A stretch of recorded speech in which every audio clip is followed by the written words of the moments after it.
That's okay. And we're rolling. This is Coffee with the Coaches. My name is Christopher Holmquist. I am joined by Peter Valancourt, my friend and business partner. How are you this morning? Great. Good morning. Beautiful sunshiny day here on Cape Cod. It's unbelievable. It's amazing. Yeah. I was actually out fishing this morning, believe it or not. And the one thing that I learned this morning, you know, we always talk about clarity, and I gained incredible clarity around the fact that I do not like to fish.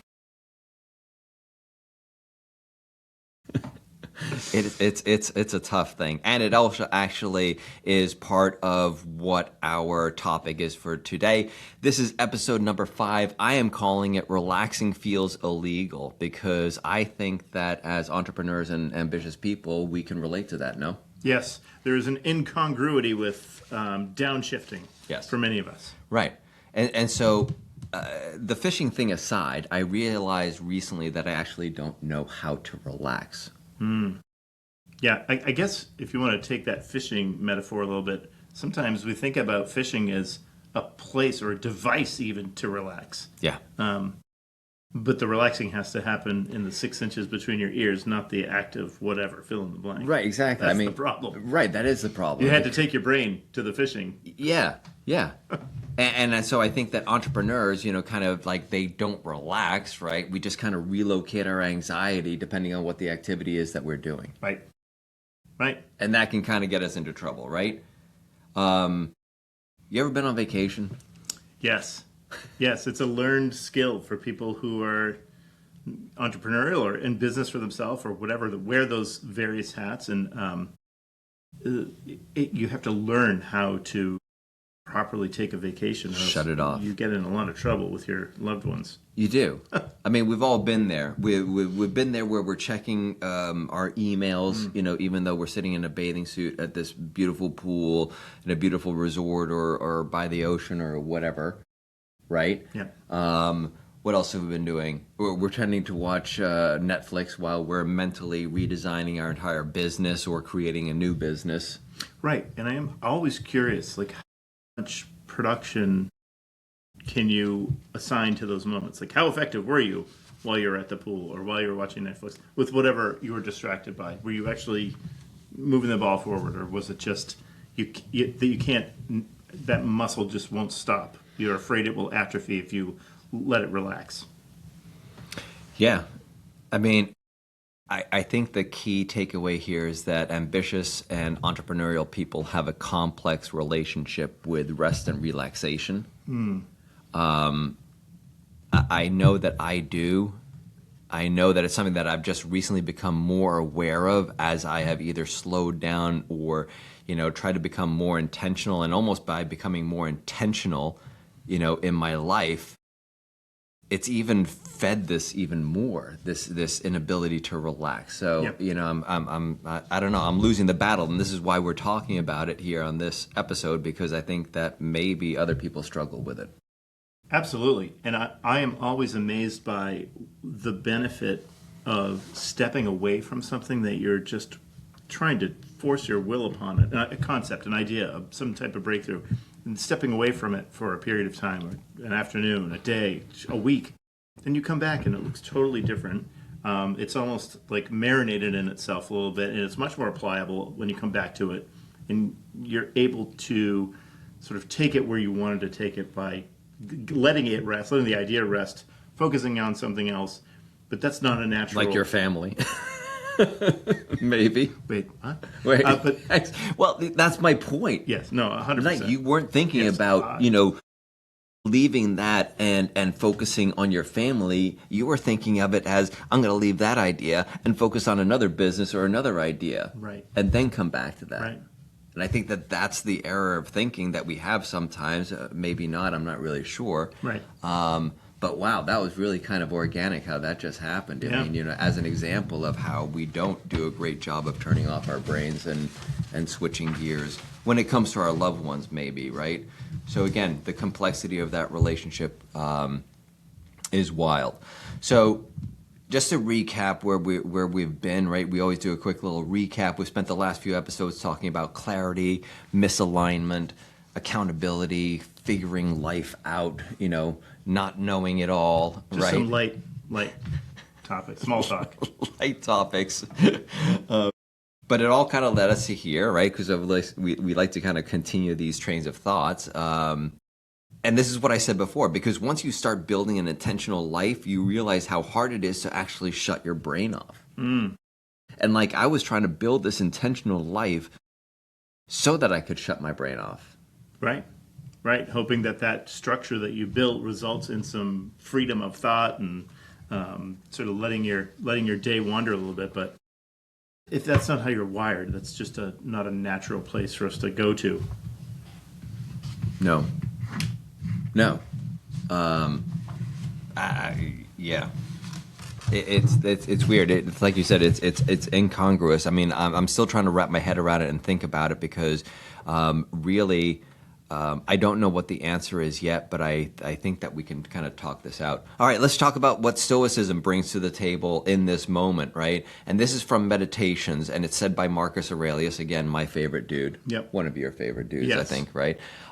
And the quote is simply this: "Very little is needed to make a happy life." Right. It's an amazing concept. It really, it's one of those thoughts that kind of stops you in your track. Like, how could something that simple be that meaningful?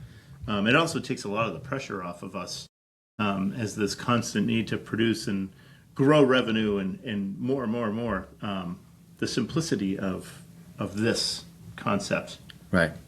is it brings a lot of optimism and hope to the conversation.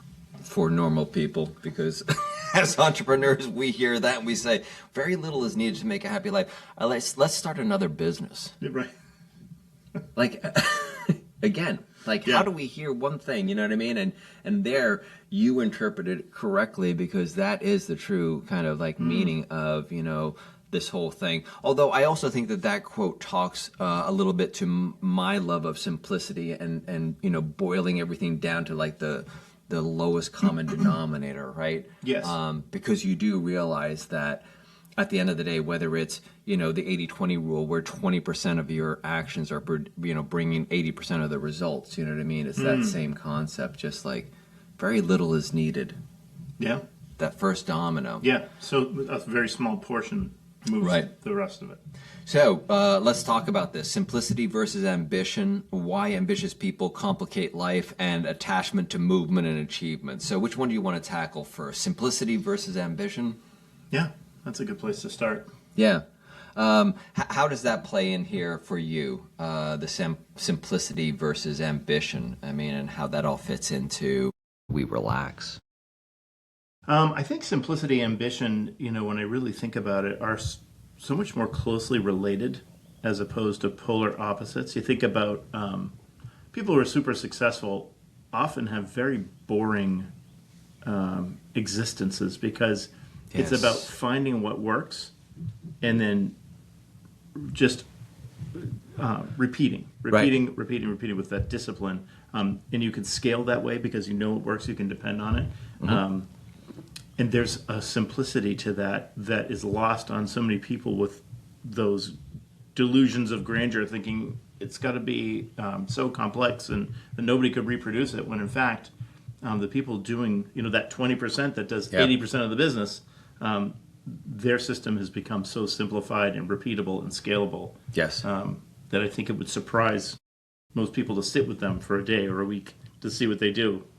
My business partner in New Jersey. Yeah. The one and only Kelly Holmquist. Yeah, I mean, right. she is I think the poster child for that. I mean, we run an incredibly simple business in terms of the model. You know what I mean? It is build relationships, add to your database, communicate on a regular basis, and then just call them every once in a while. Yeah. Over and over and over again. I think the other thing here is that, people mistake ambition for quantity. Yeah.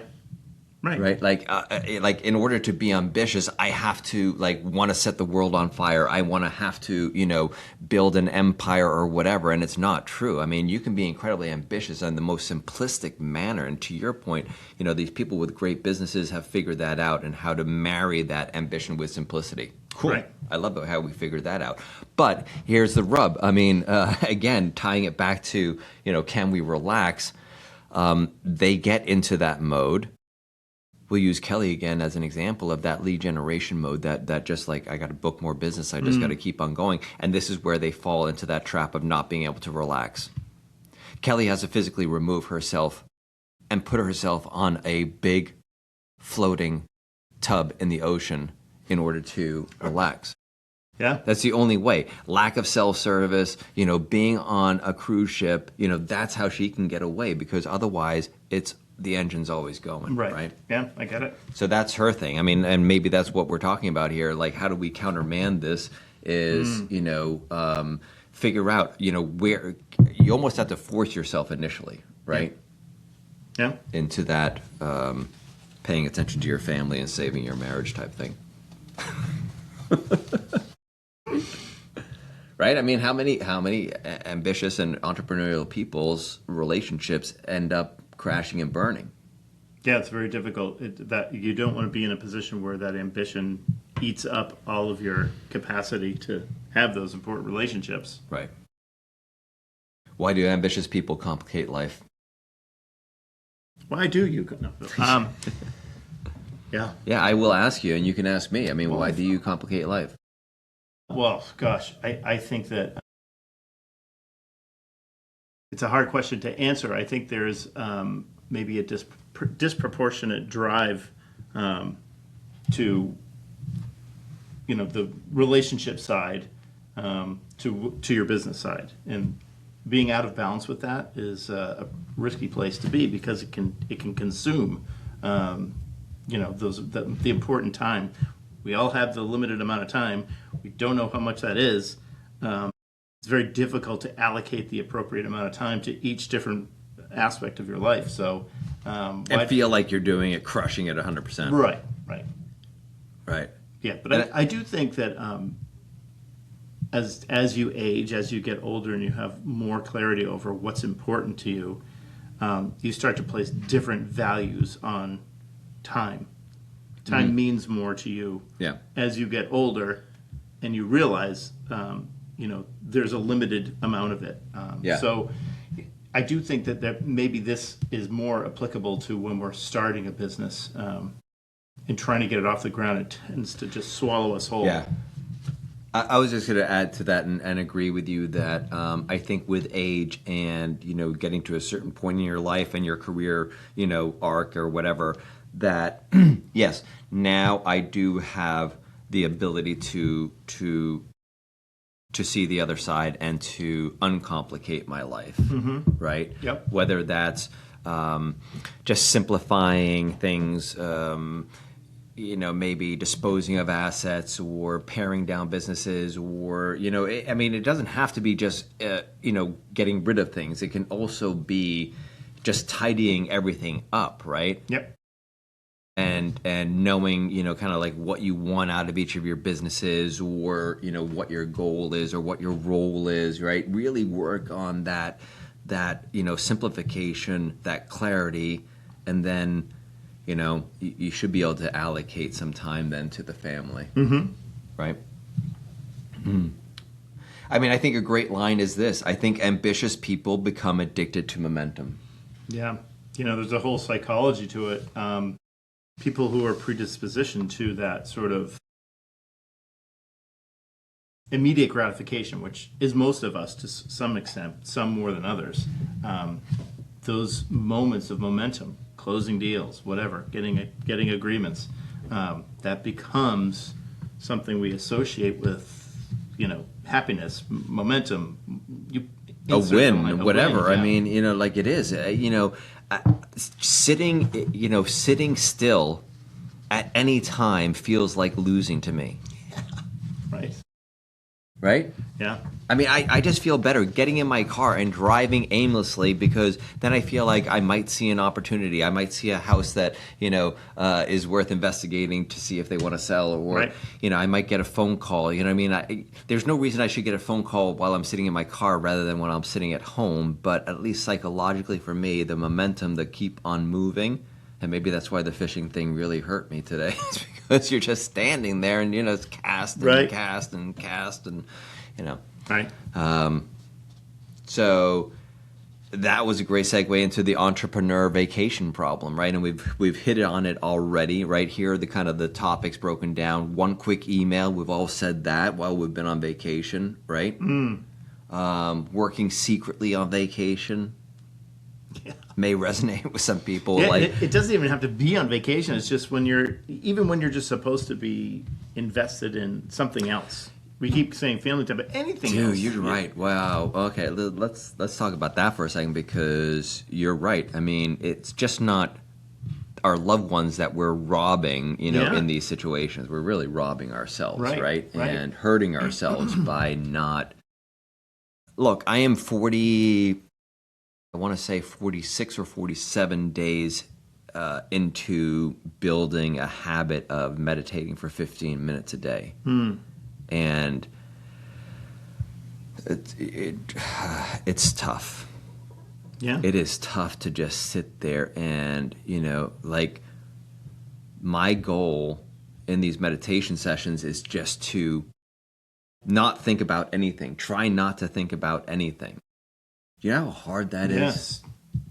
Incredibly difficult. And yet so many people do it and place value on that act of quieting the mind, which would lead you to believe that there is value to it. But it's so much easier said than done for people that have that committee Yeah. up in your head. The committee up in your head. Yeah. And so then we fall into inability to disconnect. We're pretending to relax. We're taking business calls at dinner, right? I mean, again, we've said it before. We're the only people that take we leave a 9-to-5 job in order to create for ourselves a 24-hour-a-day job. Right. Right. And but there are so many, look, and this is not to say that entrepreneurship and being ambitious is a negative thing. You know what I mean? Like, we talk about some of the challenges that we face as these types of people or these personality types, but the rewards are equally as amazing, right? I mean, Definitely. you think about it, you're dead tired, and then you still got a 3-hour, music gig that you got to do. And then, when you're just in the zone and the crowd is just, reacting, then you're just like, well, this is why.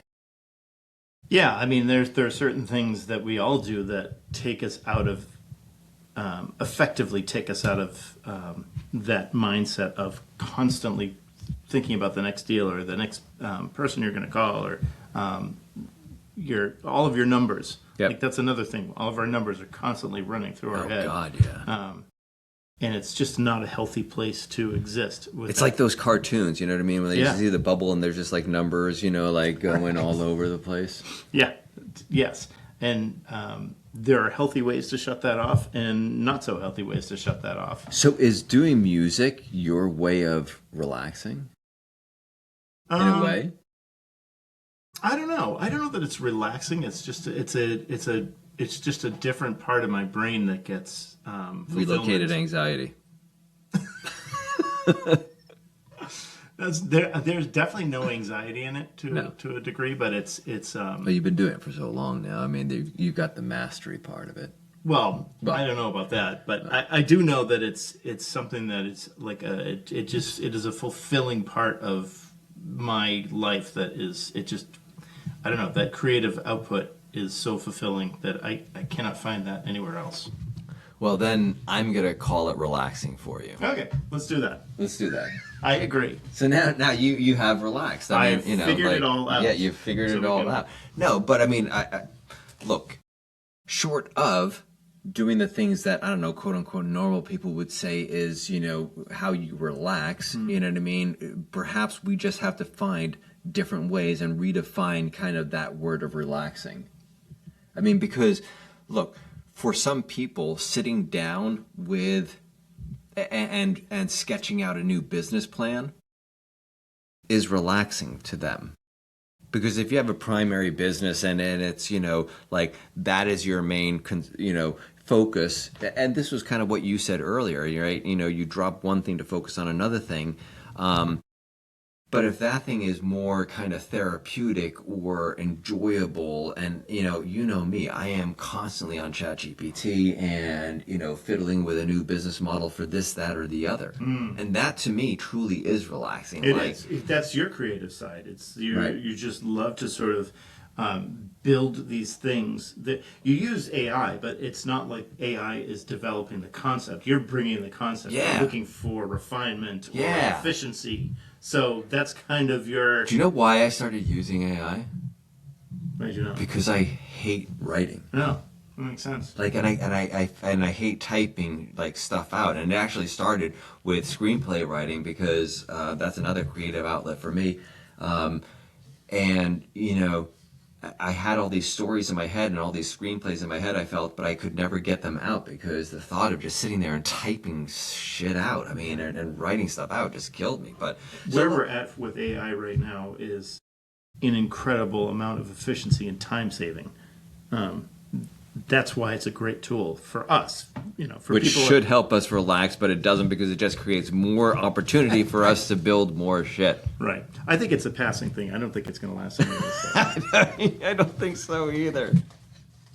That's why I hold on to my Blu-ray discs. That's right. I think they're coming back. I have an abacus in my trunk I'm going to dust off, and everyone's going to look so foolish. So you ever notice ambitious people can turn literally anything into optimization, right? Yeah. We sit there and I'm in a coffee shop and I've already noticed before I walk in the door 12 things I could have changed about the way that they're running the operation, from the flow of people to, the number of people behind there to how they're handling their tasks to, I don't know, am I the only one that does that? That is definitely one of the things you like to do, and I think that speaks to the way you're wired. You've got that ops side, that sort of where entrepreneurship meets systems and tools. Yeah. That's why you've gravitated towards place, I think, and find so much value in that. Yeah. It just takes these concepts and builds out the roadmap so that anybody on your team can follow it. And it was my Marriott training when I worked for Yes. Marriott Hotels for 10 years. Marriott Hotels was, and my partner Kelly will attest to this, we chose to work at Marriott back in the days in the early 90s because they had the best systems and the best training program, and you just learned the systems. They had an SOP manual, yay thick for everything. It's like, standard operating procedure, anybody could pick it up and know how to do that task. And so now that's the way I see the world, and it's really friggin' annoying. It is, I know, because you go in there, and I think it's safe to say that you and I have talked about this before, but it's safe to say that you have this vision for these places that people should go in and have such an elevated experience, whether it's Tuesday morning at 9:15 or Sunday afternoon at 4 o'clock.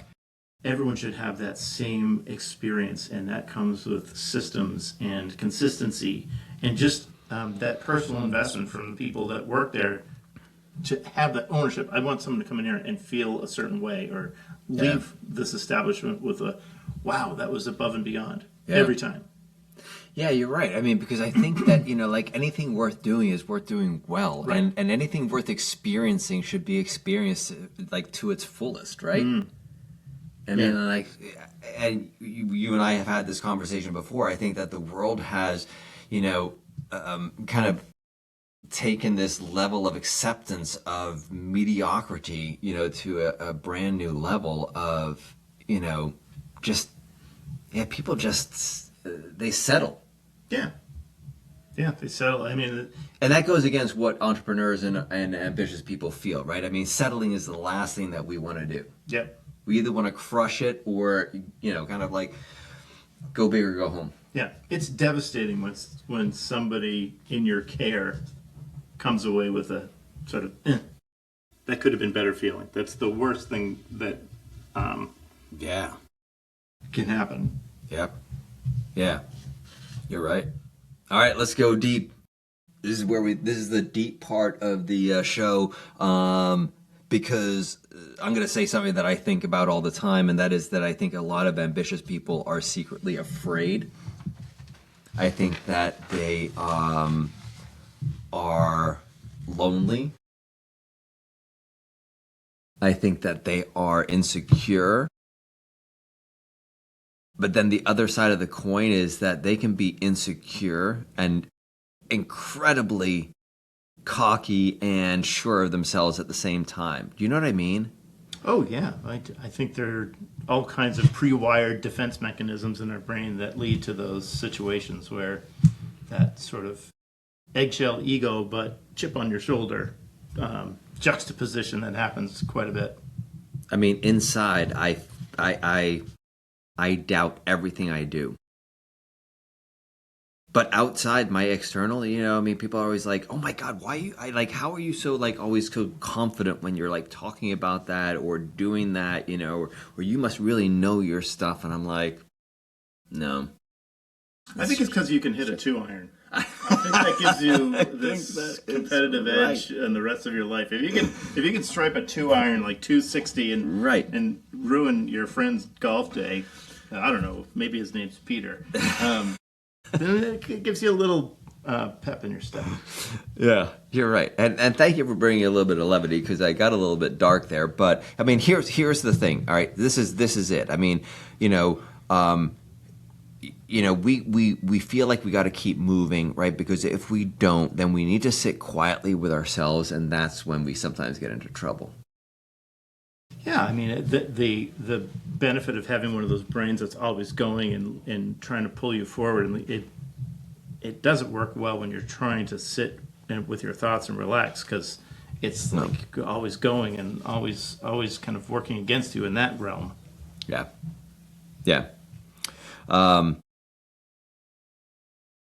Other reasons that it's hard to relax is that your identity is tied to achievement.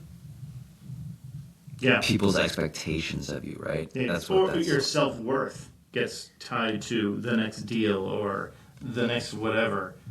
External validation, right? I mean, we kind of like build this world. I mean, and I joked earlier to somebody. I mean, they were just like, "I'm like, just validate me." Did I just say that to you this morning before we came on? I mean, I was just like, tell you something, and I'm like, say something nice back, like validate what I'm saying, because we I don't know. We crave that. Yeah. And why entrepreneurs struggle with presence. All right, let's talk about that one just for the last couple of minutes, because I think that that's a big one, and that was really the one that hits home for me when we're talking about like the inability to relax. Look, whether you're relaxing with by fly fishing or by building another business. Come on. Nobody can relax fly fishing. Okay. All right. We're going to toss that one out. Whether you relax by golfing or by knitting or whatever it is you do, right? I mean, that's not really the issue. It's this whole thing of, do we have the ability to be present either with ourselves or with, loved ones? In a meaningful way, because we all know that you cannot operate at your best if you don't have proper rest and relaxation. Yes, and I think there's a lot more to it too. It's not just the balance of rest and relaxation. It's the value of your business entrepreneurial life becomes enhanced by recognizing the value and learning how to be present on the other side. In other words, once you realize that the two can complement each other, like the reason we work, like if we get in touch with our why, why are we working so hard? Is it because we want to have a meaningful family life? Well, if we can get connection with that, then the time we spend, we realize that time we're spending is the fruits of our labor. It's not so much to get that dopamine when we close a deal or something. It's really to be able to have a meaningful relationship side of life that, if we can start tying those two together, you can start to separate, have that boundary a little bit more intact. So practical applications or practical tips for me, one way that I started to move in the right direction with this whole concept was to start defining how much time I wanted to spend on various things, right? So I started to just set up boxes for myself where I said, on this business, I want to spend, and everybody's going to be in a different place, but for me, it was, 5 to 10 hours a week, on this business, another 5 hours on that business, and another 10 hours on that business. And then maybe I'm working 25 to 30 hours a week, and that will, then that will have to satisfy my work, my ambitious entrepreneurial thing. But I have also noticed that that's not, don't get tied to like whatever you come up with first, because it's a fluid thing. Like, figure out what works for you. What's your tip? Right. Well, I think understanding that there's a lot we don't know. And if Yep. we can sort of embrace that concept of what we don't know is dwarfed. I'm sorry, other way around. What we do know is dwarfed by what we don't know. So giving yourself some grace with the fact that maybe I'm just not great at learning how to relax, and that's a learned skill, just like any other activity we've been talking about. Then I think it makes it a little bit easier to say, okay, I'm not great at this, but I'm committed to getting better at it. And maybe calling yourself out a little bit, telling on yourself to the people that you want to spend time with. Hey, I'm really trying to get better at this. Accountability. Right. Yes. Accountability is awesome. Yeah. All right. Really quick, rapid fire questions for you. The last time that you actually relaxed. What year? Okay. What year was it? But doing this is actually relaxing because we're it is. out of the I thing agree. and we're just talking. Yeah. All right. Weirdest place you had a business idea? I don't want to know. I don't know. Okay, fair enough. Most entrepreneurial thing you've ever done, or like, what's the most entrepreneur thing you've ever done? I don't know. I think the house flipping thing is pretty entrepreneurial because it's literally, high risk activity, and then you're providing something of value to someone else, and I would say that's probably the most entrepreneurial. Yeah. All right, let's wrap it up. I once tried to take a relaxing walk and came back with 3 business ideas and a domain name. Domain name, that's the best part. That's the best part of that. All right, let's wrap this up. I've said that about 5 times already, but we're way over time.